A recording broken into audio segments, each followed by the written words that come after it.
E aí galera, está no ar mais um Espaço Universitário, o programa da TV Câmara São Paulo que apresenta produções audiovisuais feitas por alunos de comunicação. O trabalho que vamos exibir hoje está bem bacana, é um documentário sobre a trajetória da pesquisadora e ativista Djamila Ribeiro e a sua relação com o feminismo negro. Chegou a hora então da gente conferir a primeira parte de Djamila Ribeiro, pela voz, pela força e pela mudança. Roda aí!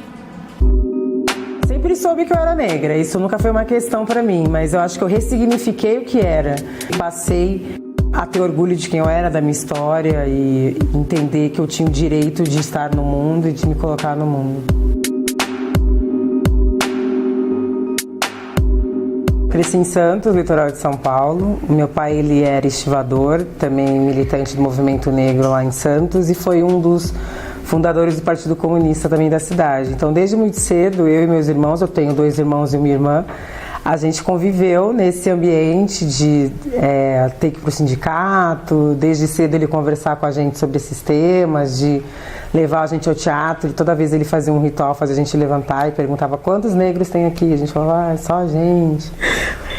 Mas hoje eu dou muito valor para isso, porque eu falo, por isso que eu quero que vocês estudem, esse país é racista, por isso que eu luto para vocês trabalharem. E ele falava muito isso pra gente na infância, assim, eu me mato de trabalhar no CAIS, porque ele era estivador, para que vocês tenham educação, para que vocês entendam o que é ser negro. E para mim, para minha irmã especificamente, ele falava que não queria que a gente dependesse de homem nenhum, que a gente tivesse nossa vida, que a gente trabalhasse. Nossa, meu pai foi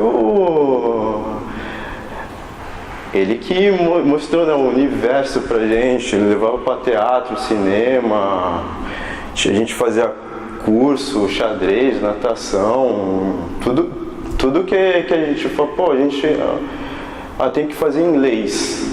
O meu pai ia lá, se esforçava, era difícil, né, para quatro filhos, né, mas ele sempre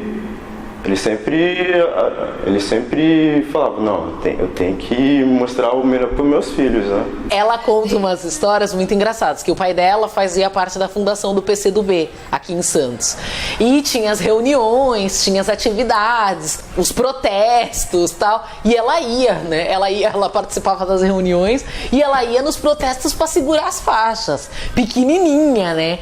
Bom, o racismo, ele fui entender o que era, acho que a primeira vez, por mais que eu ainda não conseguisse intelectualmente elaborar, que era quando eu fui para a escola, é quando a gente sente o que é aquilo, porque em casa, assim, sempre muito amada pelo meu pai, pela minha mãe arrumava nossos cabelos sempre muito bonito e tal, então fui sentir, mesmo sem saber elaborar, na escola, quando na festa junina, por exemplo, ensaio das festas juninas, os meninos não me davam a mão e falavam que não iam dançar comigo, né? Não vou dançar com a neguinha. O racismo, né, no nosso país e na América Latina, ele sempre foi estrutural, né? Ele não dá para acreditar que a gente tenha feito discussões econômicas, discussões de militância e de vanguarda resistindo ao debate do racismo, porque o racismo, ele estrutura a sociedade brasileira e as relações na América Latina.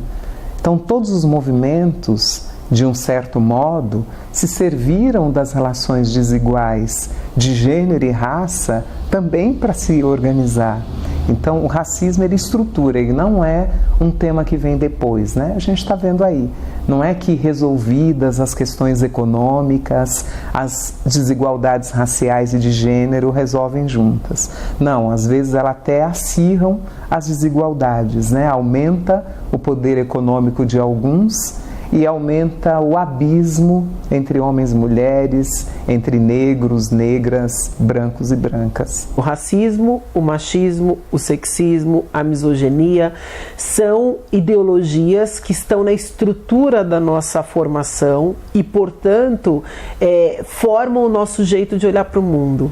Então, quando a gente fala, e muitas vezes a gente ouve isso, né? Ah, mas os negros discriminam os negros. Ah, mas as mulheres também não gostam das mulheres. Ah, mas né? Então, assim, quando a gente ouve isso, a gente deixa de considerar que essas pessoas foram formadas numa sociedade que disse para elas que tudo que elas são é ruim e é negativo. Ser mulher é ruim no Brasil, ser negro é ruim no Brasil. Então, uma pessoa negra, ela tem dificuldades não apenas porque ela vai na escola e ela é humilhada, né, pelos colegas brancos. Ela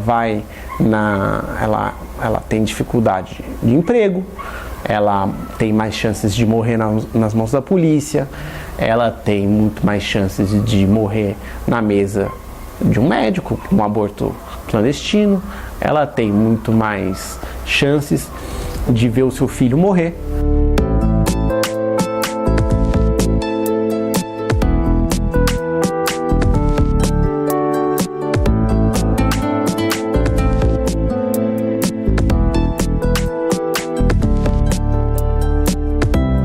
O feminismo negro surge na minha vida na Casa de Cultura da Mulher Negra, uma ONG santista. Foi quando eu tive contato com a produção intelectual de mulheres negras, foi quando eu soube quem era a Sueli Carneiro, foi quando eu soube quem era Luísa Barros e tantas outras. Foi nesse espaço que me deu a oportunidade de viajar pelo Brasil, de conhecer outras mulheres negras militantes. Então, para mim, foi uma descoberta, foi um novo mundo que se abriu para mim, e eu acho que eu comecei a ressignificar o que era ser negra, a reconfigurar um mundo a partir da perspectiva que essas mulheres me traziam.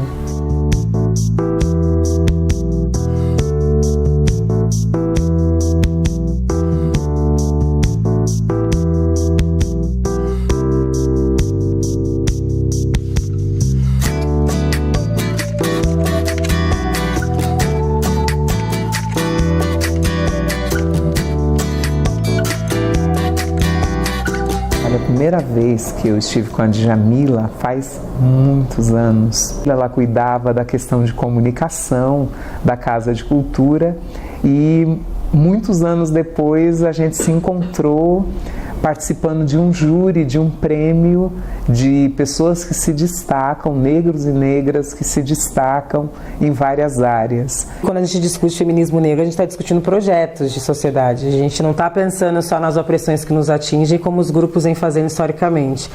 Então, o movimento feminista durante muito tempo pautava a questão de uma mulher branca, classe média. O movimento negro tem um olhar muito masculino e não pensar a questão de gênero. Acho que as mulheres negras vêm para trazer essa importância de que todas as vidas importam, todas as lutas são importantes a partir do momento que não dá para pensar as opressões de forma isolada. Então, para nós pensar raça necessariamente é pensar gênero, da mesma forma que é pensar classe. A gente tem uma história do feminismo negro que está muito centrada nos Estados Unidos. Então, as feministas negras norte-americanas, né, que compunham, faziam parte do movimento feminista e que não conseguiram encontrar ali no espaço do movimento feminista a possibilidade de discussão de raça, começam a se juntar em grupos de mulheres negras, feministas, para constituir aquilo que a gente passou a conhecer como feminismo negro. No Brasil, o feminismo negro tem o seu surgimento mais ou menos por volta da década de 80, onde surgem os primeiros coletivos de mulheres negras. Existe uma atuação de mulheres negras nos movimentos sociais, tanto no movimento negro quanto no movimento feminista, que é anterior a esse período, bem anterior inclusive, mas enquanto coletivo de mulheres negras, pensando a partir daquilo que a gente chama hoje de feminismo negro, que é a articulação de gênero e raça, é na década de 80, que é inclusive o momento em que surgem grandes nomes do feminismo negro que a gente conhece hoje. A mulher negra era sempre considerada uma reivindicação de segunda classe, uma reivindicação que pode ser deixada de lado, porque agora vamos resolver as nossas questões sociais. Essas questões raciais são questões menores, isso se resolve no particular. E, na verdade, com isso o tempo foi passando e se viu que não se resolve no particular. Vai ter que ser mesmo no enfrentamento. Olha, o feminismo negro é aquela parte do feminismo que se levantou para mostrar que existem outras demandas de luta, né? A gente não é tudo igual, a mulher não é um ser universal, único, a gente tem outras vivências, outras demandas que vêm dessas vivências, outros tipos de enfrentamento. Então o feminismo negro é isso, ele é uma parte do feminismo que veio para dizer, olha, mulheres negras não são como as mulheres brancas, e abrindo portas também para que outras manifestações, outras categorias de mulheres também viessem trazer as suas vozes. A gente ainda está num lugar ainda muito ultrasexualizado. Eu acho que o vem mudando é a nossa reação a isso. Mas eu acho que a gente ainda precisa avançar muito mais. Assim. Para os machistas, né? E aí eu não estou falando só dos homens, eu estou falando de um pensamento, de um jeito de olhar, a gente ainda continua sendo objeto de desejo, objeto de servidão, apenas com os cabelos mais cacheados. O que é ser mulher negra para nós, que defendemos a sororidade, né? Uma sobe e puxa a outra, a necessidade de estarmos juntas, para nós ser mulher negra é ser símbolo de resistência. O que nossas avós, nossas bisavós, nossas mães fizeram? Fizeram com que as marcas da escravidão não fossem suficientes para nos matar. Tem vários estereótipos, que foram construídos desde um processo histórico que a gente tem no Brasil. Então, nós somos um país que teve mais de 300 anos de processo escravocrata, E acho que depois disso, o sistema, a organização das instituições, ela foi se reorganizando para garantir o que alguns intelectuais chamam de sistema de castas raciais. Então, quando você pega os dados, e aí a maioria das mulheres brasileiras, elas querem fazer cursos na área de educação, que é uma área associada ao cuidado, ou na área de saúde, geralmente enfermagem, que é uma outra área de cuidado, a gente vai entendendo como essa construção social ela vai impactar nas escolhas desse indivíduo. Por que as meninas não querem fazer engenharia? Será que as mulheres realmente não são boas com matemática? Em algum lugar disseram para nós que o nosso lugar não era na comunicação, não era no turismo, não era na matemática, era na saúde, mas não como médicos. Era na educação, mas não como professor universitário ou dirigente. Eu escolhi filosofia, na verdade, por conta que desde muito cedo meu pai ele lia muito pra gente. Ele tinha uma biblioteca em casa com mais ou menos 300 títulos, então ele lia pra gente, ele fazia a gente ler. Então desde a adolescência eu tive contato com a filosofia. Mas eu fiz jornalismo em Santos, fiz 3 anos e pouco, não cheguei a terminar, porque eu engravidei da minha filha. E aí foi um período também que eu fui me elaborar, entender quem eu era. E eu estava trabalhando numa empresa do Porto, em Santos, e eu ficava lá pesquisando na internet nos meus horários vagos. E eu descobri que tinha sido aberto um campus de humanas da Unifesp em Guarulhos. Aí eu fui ver os cursos, eu falei, nossa, tem filosofia. Aí que eu fui relembrar, estava com 27 anos, falei, nossa, sempre gostei de filosofia. E achei que... E aí eu comecei a ter memórias da infância. Meus pais já eram falecidos na época e eu comecei a ter lembrança de que eu sempre gostei de filosofia, que eu já tinha lido alguns filósofos. E acho que foi um processo de descoberta meu. E aí me deu aquela vontade de cursar filosofia. Eu sempre tive vontade de estudar na universidade pública, sempre foi um sonho do meu pai. Não foi fácil, porque a faculdade era em Guarulhos, eu morava em Santos. A minha filha tinha 3 anos na época, a família inteira foi contra na época, meu marido na época, todo mundo foi contra eu ir para outra cidade estudar. Foi um período muito doloroso para mim enquanto mulher que era mãe, porque parecia que pelo fato de eu ser mãe, eu não poderia fazer mais nada. E aí eu fui, mesmo com todo mundo não querendo que eu fosse. Ela me contou, fiz o vestibular, passei no vestibular. Não entendi nada. Eu não tava nem esperando que ela fosse fazer o vestibular. Foi uma coisa totalmente inusitada. Vou fazer em São Paulo. E na época a Tulane era pequena. Ela tinha 3 anos de idade. Minha mãe me falou várias vezes como foi a luta para ela poder entrar na faculdade, que não queriam que ela entrasse, que eles diziam que o dever dela era ficar em casa. E ela disse que sempre achou isso errado. Então, mesmo assim, ela foi para a faculdade, mesmo tendo um bebê, e conseguiu fazer faculdade de filosofia. Eu e a Djamila, nós nos conhecemos na faculdade, na Unifesp.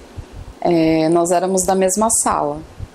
E a Dja, ela trazia muito discussões que não estavam na academia, né? Porque na filosofia a gente nunca falou sobre gênero, por exemplo. Eu primeiro fui professor de disciplinas obrigatórias de graduação dela e depois eu fui orientador da iniciação científica dela. A partir das aulas da graduação, nós fomos conversando sobre a possibilidade dela fazer uma pesquisa, ainda no nível da graduação, sobre Simone de Beauvoir.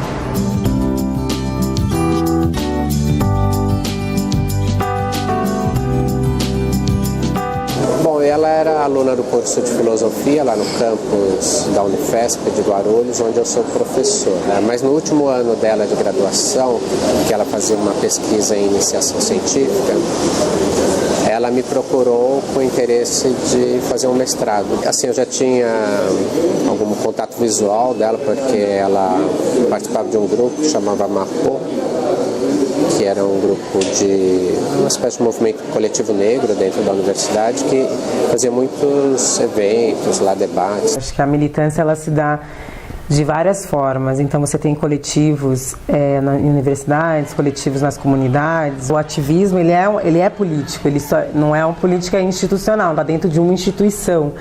Mas acho que a oportunidade de trazer essas experiências políticas que a gente tem para o espaço institucional, acho que é riquíssimo. Fui secretária adjunta de Direitos Humanos, secretário da época era o Felipe de Paula, a convite dele, processo de junta dele. Acho que foi uma experiência importante, apesar de curta, porque foram só 8 meses.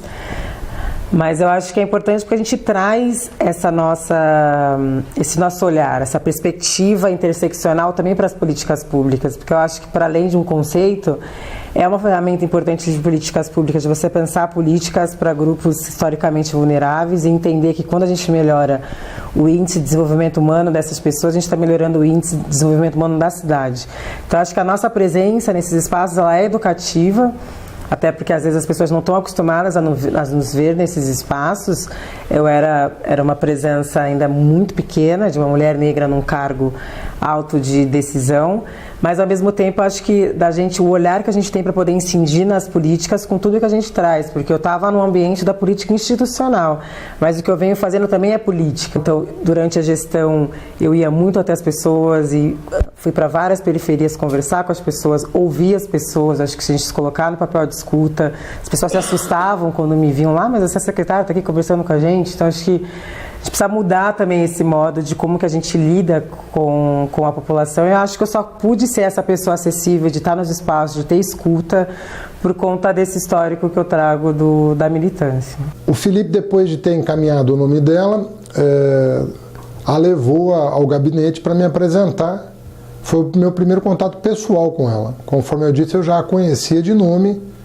Ela é uma pessoa de muita visibilidade no campo dos direitos humanos, sobretudo na questão da mulher negra. Foi aí que eu a conheci pessoalmente e fiquei muito feliz de poder contar com mais uma mulher na equipe, uma mulher negra, uma intelectual muito importante e que se encaixava perfeitamente na equipe em função do trabalho que já vinha sendo realizado. Então, o que foi muito importante foi ela consolidar, muitos trabalhos estavam sendo feitos, inclusive por outras secretarias, porque uma das características da Secretaria de Direitos Humanos é interagir com as demais, justamente para que todo mundo assimile a cultura, né, do respeito, da tolerância, da diversidade. Garantir moradia, acesso à educação, segurança alimentar, tudo isso é de extrema importância.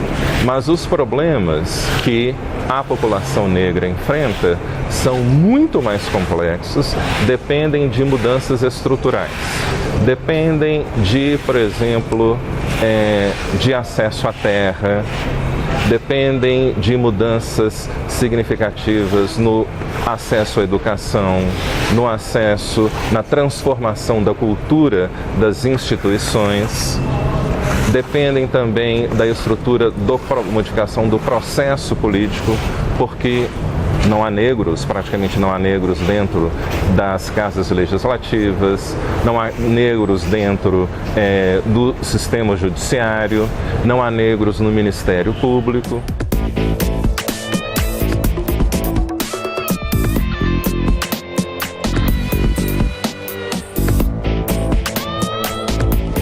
quando eu falo inclusão, eu não estou dizendo apenas que negros devem ter acesso à universidade, não é? Mas eu também estou falando participação no processo decisório. As redes sociais me deram alguma visibilidade, mas eu já era militante em Santos, eu trabalhei na Casa de Cultura da Mulher Negra, que era uma ONG santista, trabalhei lá durante 4 anos, depois eu fui voluntária da Educafro, cursinho pré-vestibular para afrodescendentes carentes, coordenei um núcleo lá em Santos durante alguns anos. Na universidade a gente fundou o MAPO, que era o Núcleo de Estudos Interdisciplinar em Raça, Gênero e Sexualidade. Em 2013 eu começo a escrever no mundo virtual. É importante debater esse assunto, né? E para conversar com a gente sobre a produção desse documentário, recebemos no estúdio as jornalistas Gabriela Lira e Amândula Fernandes, formadas pela Universidade AMI Morumbi. Sejam bem-vindas. Obrigada. Para começar, como que surgiu a ideia de fazer um doc sobre esse tema? Na verdade, o nosso grupo tem 7 pessoas e a gente sempre quis trazer temas que tratassem de questões sociais. O primeiro tema que a gente cogitou foi um perfil das mães de maio. São aquelas mães que os filhos desapareceram ou morreram por violência policial, e elas formaram um coletivo e continuam procurando esses filhos. E aí, por N questões, o professor derrubou, depois a gente ficou entre refugiados, a gente cogitou parto no SUS. Então, a gente queria um tema que debatesse assuntos que às vezes não são tão debatidos em várias esferas, na universidade, no dia a dia, nos espaços públicos. E mais do que isso, o nosso grupo é formado por mulheres negras, e o único homem que tem é LGBT. E a Djamila, ela está inserida um pouco em todos esses meios. Ela é uma mulher negra e que faz parte de movimentos sociais, que trabalhou na Secretaria de Direitos Humanos. Então, acho que ela ilustrava muito do que a gente é e do que a gente queria falar. Então, foi mais ou menos por esse caminho que a gente começou. Tinha que ser algo falando sobre o público minorizado, né? As minorias sociais. A ideia central do documentário era falar sobre o feminismo negro ou sobre especificamente a Djamila? De que forma a vida dela se relaciona com esses temas das minorias? Então, na verdade, a gente não queria falar sobre o movimento negro ou o feminismo negro porque é muito amplo. E a gente teria que ter uma direção, né? Então, a gente escolheu falar da Djamila Ribeiro, da história dela, que se entrelaça completamente com a vida ativista dela. O pai dela, quando ela era adolescente, criança, já levava para debates sociais sobre essas questões. Então, o nosso perfil, ele fala da vida da Djamila Ribeiro, mas conta também das lutas dela como mulher negra na sociedade, das lutas, do racismo que ela sofreu e que ela sofre até hoje, de como ela passou isso para a filha e para outras gerações, e de como a fala dela impacta meninas, jovens negras e entre outros jovens, enfim. E como que vocês chegaram com essa proposta para Djamila? Foi fácil? Ela topou abrir a vida dela assim? Como que foi? Foi até que fácil. A mãe da Amândula tinha o contato. A mãe da Amândula é de movimentos e do ativismo há muito tempo, né? E aí a mãe dela tinha o contato da Djamila. Eu já tinha mandado um e-mail, ela não tinha respondido. Eu já tinha mandado um direct no Instagram, ela não tinha respondido. E aí a mãe da Amândula falou, não, tá o telefone dela aqui. A gente mandou mensagem, ela não respondia. A gente mandou, ela não respondia, a gente mandou. E aí um dia ela respondeu e começou a abrir a vida dela, assim. Ela é muito tranquila, ela é muito... Tem até uma parte, uma fala do Doc, que ela quer mostrar para as pessoas que ela é gente como qualquer outra pessoa, que ela não é inacessível. Então, acho que o mais difícil foi fazer o primeiro contato. Não, e aí primeiro eu chamei ela no WhatsApp, né, e ligava para chamar a atenção e tudo. E aí teve uma palestra que que ela fez, e aí sim, eu grudei ela na parede e falei, querida, é agora. E aí a gente se apresentou, né, pessoalmente. Ela falou, olha, minha agenda tá corrida, eu dou workshop fora do país. Então foi bem complicado. Tanto que no nosso doc tem 2 encontros com ela, assim. E um encontro mesmo de fato que a gente conseguiu fazer todas as perguntas, porque a vida dela é muito corrida. E então rolou uma tensão, assim, né? Porque imagina se ela não aceitasse, o que vocês fariam? Vocês tinham um plano B ou não? Na verdade, eu acho que esse já era um pouco do plano B, porque a gente, é verdade, a gente tinha tentado, as mães de Maio, o professor derrubou, a gente tinha tentado parto, o professor derrubou, a gente tinha tentado falar com a Marília Gabriela, ela não respondia. Então, acho que nessa hora rolou uma tensão. Mas se não fosse ela, a gente tinha pensado em falar do Lineker, né? Que também envolve essa discussão que a gente queria. E a gente tinha pensado também na Joyce Ribeiro, que é a jornalista. Entendi. Falar um pouco dela.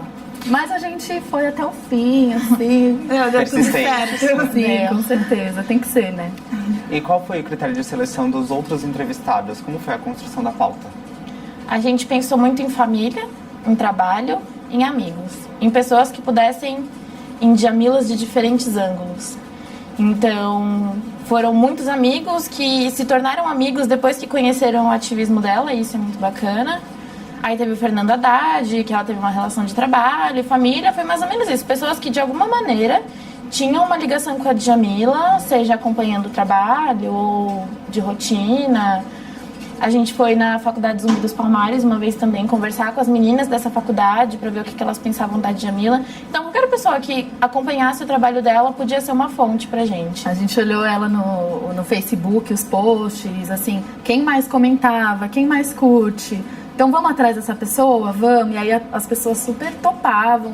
Nossa, que legal, um documentário dela. Ela é um exemplo pra mim, eu super topo. E aí foi bem tranquilo. A gente teve contato com mais de 5 meninas jovens ativistas que acompanhavam ela e que aprenderam a se amar mais, né? Depois de ouvir a fala da Djamila. E por que vocês escolheram fazer um documentário em perfil, esse formato? Acho que se a gente fosse fazer um documentário sobre feminismo, ia ser um documentário de 2, 3 horas e a gente não podia. Então precisava ser um recorte, precisava ter uma direção, precisava ser muito bem costurado. E aí a gente começou a pesquisar, mas como que a gente pode ilustrar o feminismo brasileiro hoje? E aí, inevitavelmente, a gente caiu na Djamila. Entendi. Gente, o papo tá bem bacana, mas daqui a pouco a gente continua, porque agora a gente vai para um rápido intervalo e daqui a pouco volta com mais Espaço Universitário. Não sair daí.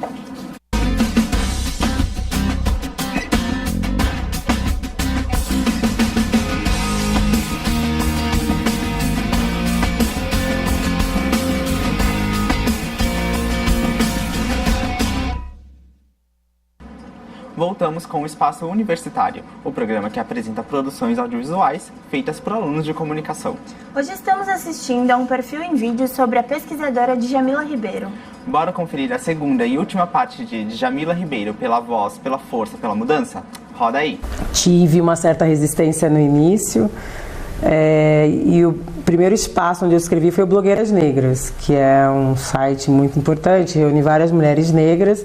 E aí em 2014 eu comecei a escrever na Carta Capital, com todos os seus limites, né? Entendendo que o Brasil é um país de dimensões continentais, nem em todo lugar ainda sequer tem acesso à internet, mas eu acho que dentro desses limites, acho que a gente entendeu que era um espaço onde a gente podia existir, já que a mídia hegemônica, de forma geral, ainda ignora isso. Então, eu acho que a gente trouxe para o maior alcance das pessoas, através das redes sociais, esse debate que já vem sendo feito há muito tempo, mas que a gente conseguiu, de alguma forma, expandir. A caminhada dela diz muito sobre isso, da forma como ela começou e aonde ela está hoje, né? Por exemplo, dá para ver como ela é determinada, como ela é guerreira mesmo, de transpor barreiras, a capacidade que a Djamila tem, a facilidade que ela tem de se comunicar. Então, ela trouxe a Angela Davis para o Brasil com Mulheres, Raça e Classe, que só havia traduções nas academias de uma forma bem amadora. Ela conseguiu disseminar o pensamento de Angela Davis, colocando o feminismo negro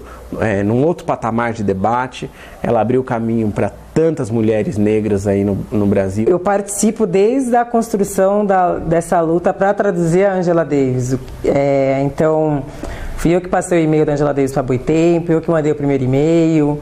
Então faz parte também de uma luta política já anterior a escrever o prefácio. O livro que eu vou lançar agora, que estou lançando esse ano, que é o Que é Lugar de Fala, ele faz parte de uma coleção chamada Feminismos Plurais.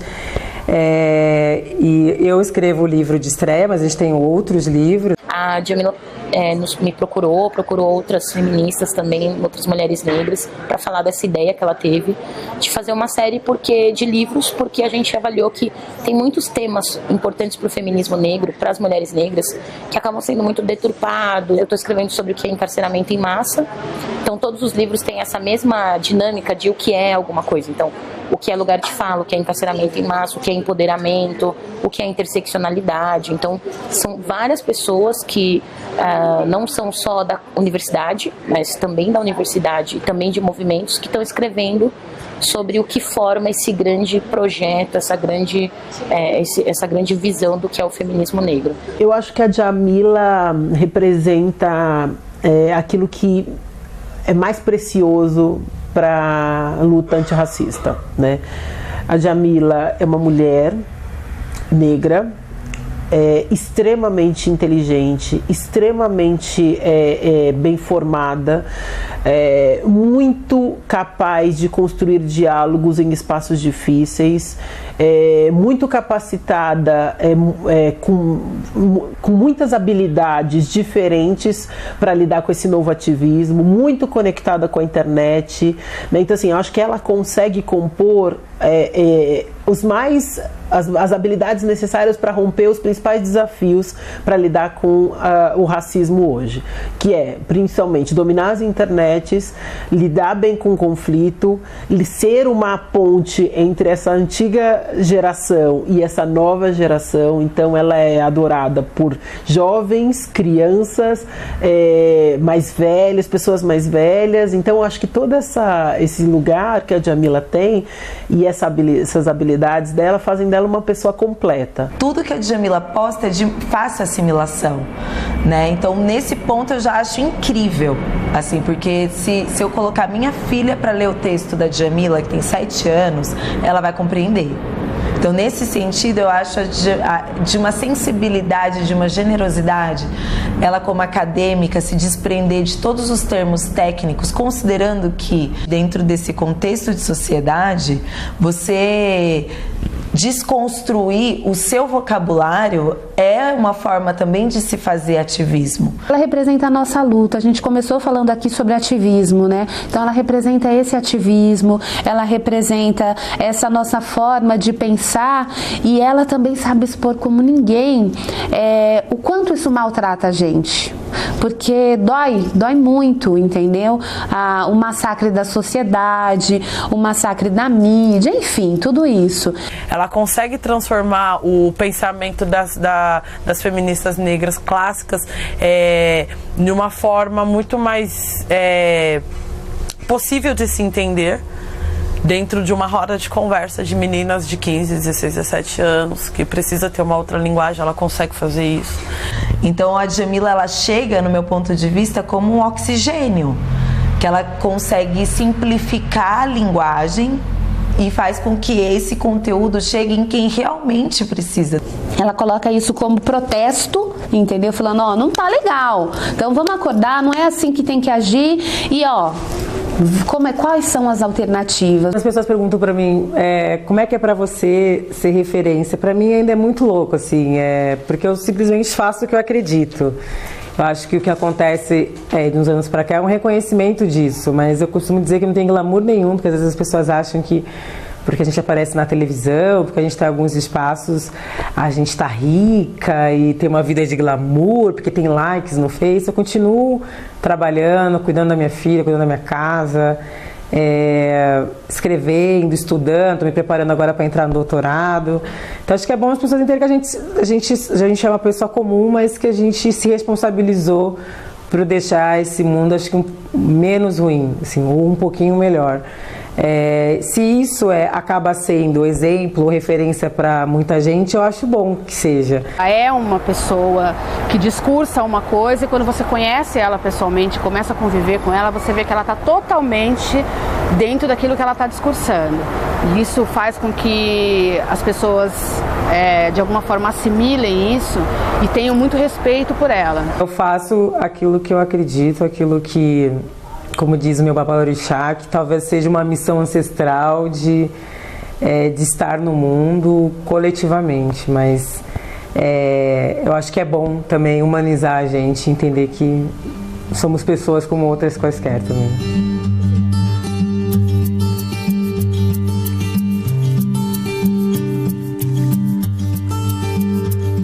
Ela é uma guerreira para mim, porque ela sempre vai para vários lugares para ensinar as pessoas a respeitarem umas às outras.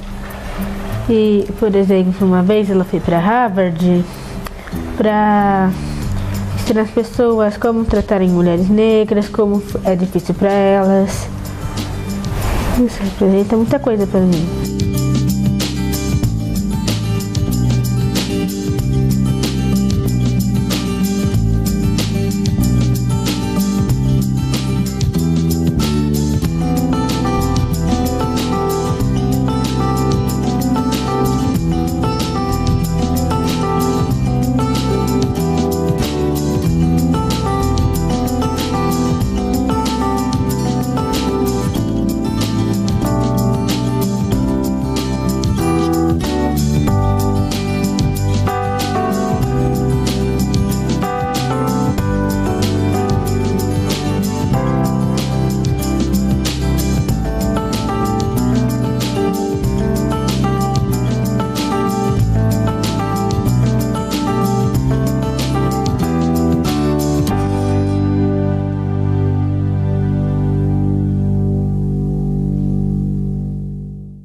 Gente, vocês acham que falta visibilidade na luta das mulheres, na luta dos negros? Vocês acham que o que está faltando para dar essa visibilidade maior?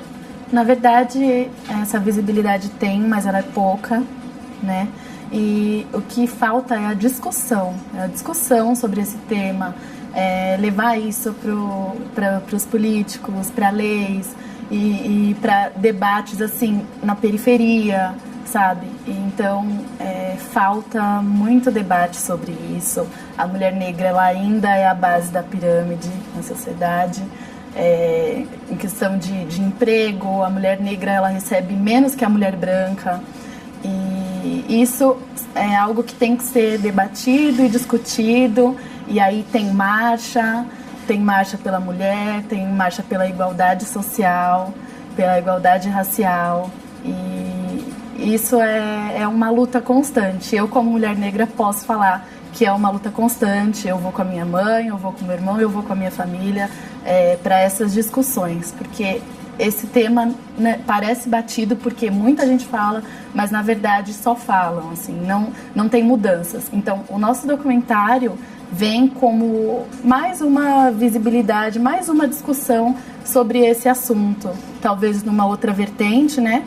Mas falando sobre o que as pessoas precisam ver e ouvir. É um documentário com falas fortes. A gente acabou de ver no doc que vocês entrevistaram o ex-prefeito Fernando Haddad. Como que foi essa experiência? O que ele colaborou com esse doc?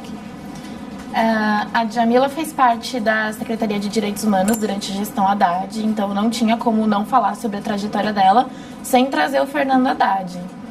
E foi muito mais fácil do que a gente pensava conversar com ele.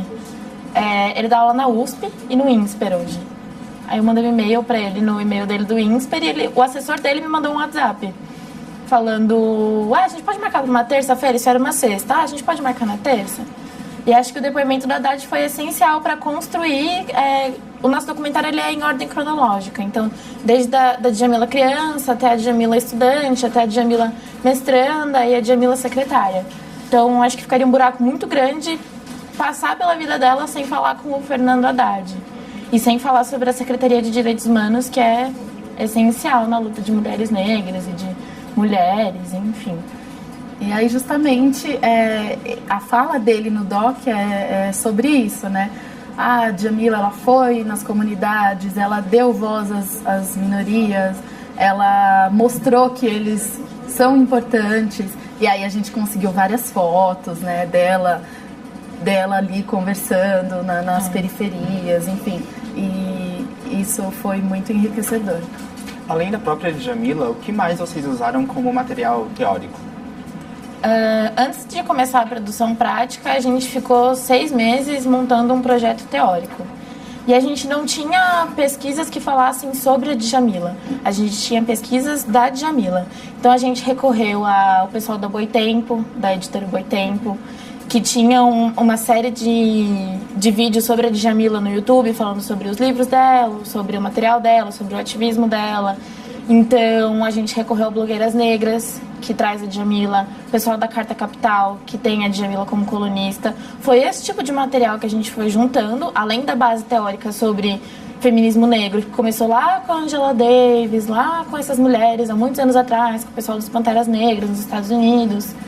Então foi uma junção de vários veículos, de vários materiais que não necessariamente era material acadêmico sobre a Djamila. Eram coisas que a gente ia pescando na internet, a gente foi costurando e montando o nosso doc a partir disso. E nós pegamos também pessoas nas quais a Djamila se inspirou, como Sueli Carneiro, Lélia Gonzalez, eu não sei se você já falou, Luísa Bairros, entre outras filósofas feministas negras e pensadoras que discutem sobre esse assunto para a gente também se aprofundar, né? Não falar do assunto só superficialmente. E me conta uma coisa, o trabalho final ficou como vocês esperavam? O que foi? O que aconteceu? Acho que de maneira geral ficou, né? A gente sempre acha que dá pra falar mais, que dá pra ter mais tempo. Que Vocês dá pra tiveram ter mais... muito tempo de material bruto? Muito. Só a entrevista com a Djamila tinha 2 horas cada uma. Aí, mais 40 minutos com o Fernando Haddad, mais 1 hora com o ativista.